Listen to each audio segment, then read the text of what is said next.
I'm going to start off by telling a story. In 2010, Randall asked the CEO of an upstart digital agency, it was only about 250 people, to predict the future of advertising agencies.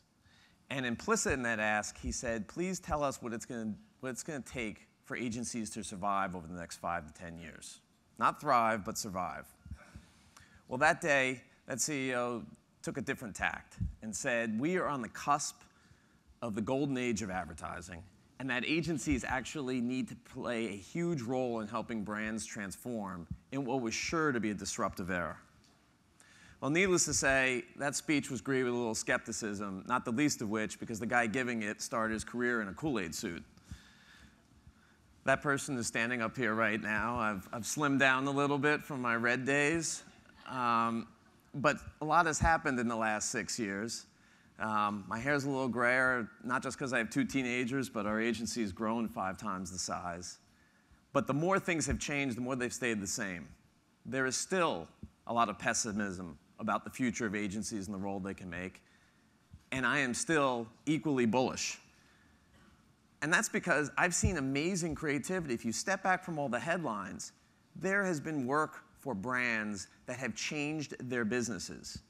And in this era of disruption, great work and great partnerships have proven that in a very short period of time, brands can be reinvented and reimagined and do amazing work.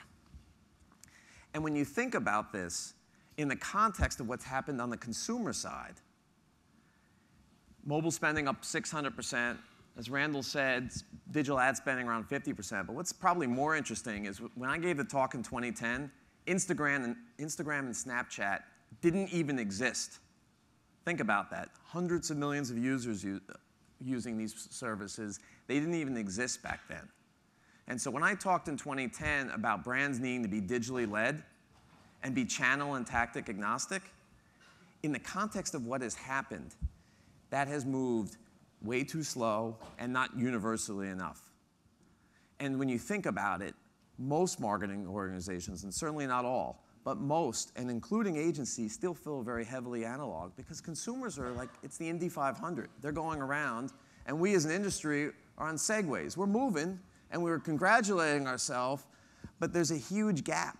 And that gap is life-threatening, or business-threatening, probably more accurately, to all of us in this room, whether you're a media owner, a brand, or an agency. We just absolutely have to catch up. And that's why, not surprisingly, you see all the news headlines.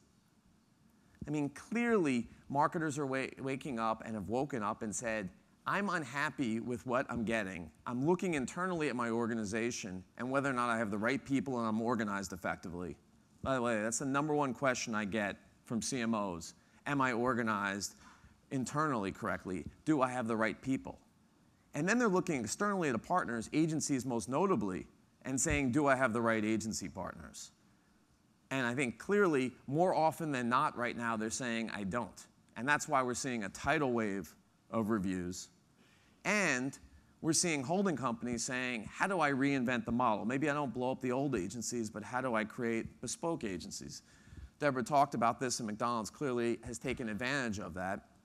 And I think this is an experiment, and the jury is out on that. But what I can say is, if you're not a top 20 advertiser, I don't think anybody's creating a brand new agency for you. The question is, what do you do, and what are your choices now, and how do you manage them? And then I'd be remiss if I didn't acknowledge the elephant in the room, which marketer and agency distrust is at a new low.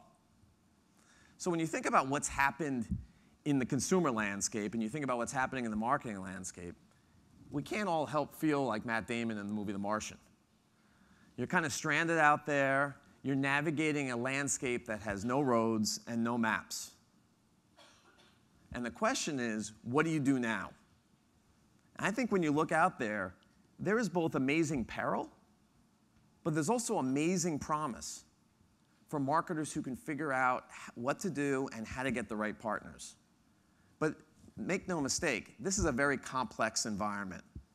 It's not complicated, it's complex. Those may sound like synonyms, but they're really not.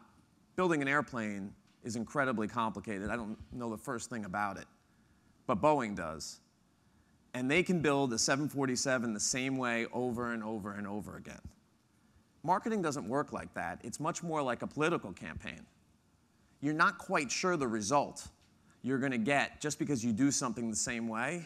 It's going to be incredibly different. We see that, obviously, in this chaotic political campaign that we have right now, but it's really in every political campaign. And so in that environment, frameworks are much more important than it is having full plans. And it's whether or not you also have nimble and adaptive teams. And that's why General Eisenhower famously said in World War II that plans are useless, but the process of planning is essential. So the actual paper that comes out is almost certainly going to be wrong. But the process of planning, building those frameworks, building those nimble and adaptive teams, and actually training those teams to be ready to move quickly, that's the key part.